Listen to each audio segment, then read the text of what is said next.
ভারতের হাতে এসে গেল বিশ্বের সবচেয়ে শক্তিশালী অপারমাণবিক বোমা। কাজেই অন্য দেশগুলির তুলনায় সামরিক ক্ষেত্রে কয়েক ধাপ এগিয়ে গেল ভারত। সম্প্রতি সেভেক্স-2 নামের একটি নতুন বিস্ফোরককে ছাড়পত্র দিয়েছে ভারতের নৌসেনা। বিস্ফোরক তৈরির সম্পূর্ণ নতুন 3টি সূত্র প্রয়োগ করে তৈরি করা হয়েছে সেভেক্স-2। বিস্ফোরকের এই নতুন সূত্রগুলি আবিষ্কার করেছে ভারতের ইকোনমিক এক্সপ্লোভিক্স লিমিটেড। সচরাচর কোনো বিস্ফোরকের শক্তি বুঝতে টিএনটিকে মানদণ্ড হিসেবে ধরা হয়। নতুন বিস্ফোরকটি টিএনটির তুলনায় 2.1 গুণ বেশি শক্তিশালী, ফলে এর ধ্বংসাত্মক শক্তিও অনেক বেশি।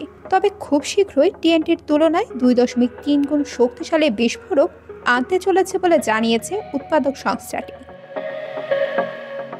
সেভেক্স-2 তৈরি হয়েছে হাই বেল্টিং এক্সপ্লোসিভের সূত্র ব্যবহার করে। বিধ্বংসী বিস্ফোরক ঘটাতে এগুলোকে সহজেই ব্যবহার করা যাবে। এগুলি ক্ষেপণাস্ত্র ছাড়া শূন্য থেকেও ছোড়া সম্ভব। এখন জন্ম সনদ দিয়ে খোলো বিকাশ স্টুডেন্ট অ্যাকাউন্ট। নিজের বিকাশ নিজে কর।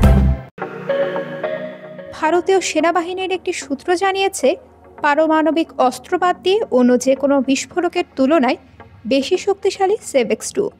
ফলে শত্রুদের তৈরি করা বাধা সরাতে কিংবা গোলাবর্ষণের ক্ষেত্রে ভারতীয় সেনা এবার নতুন অস্ত্র হাতে পেল। দীর্ঘদিন ধরে ভারত প্রতিরক্ষা ক্ষেত্রে বিদেশি রাষ্ট্রগুলির উপর নির্ভরতা ক্রমশ কমিয়ে আনতে চাইছে। সেভেক্স-2 তৈরি এবং এর ব্যবহারের ছাড়পত্র দেয়া সেই প্রক্রিয়ারই একটি অংশ বলে মনে করা হচ্ছে। দুই প্রতিবেশী দেশ পাকিস্তান এবং চীন সব সময়ের জন্য ভারতের মাথা ব্যথার কারণ। বিশেষত চীনের অত্যাধুনিক প্রযুক্তি এবং অস্ত্রের মোকাবিলা করতে সবসময় সচেষ্ট থাকে ভারত।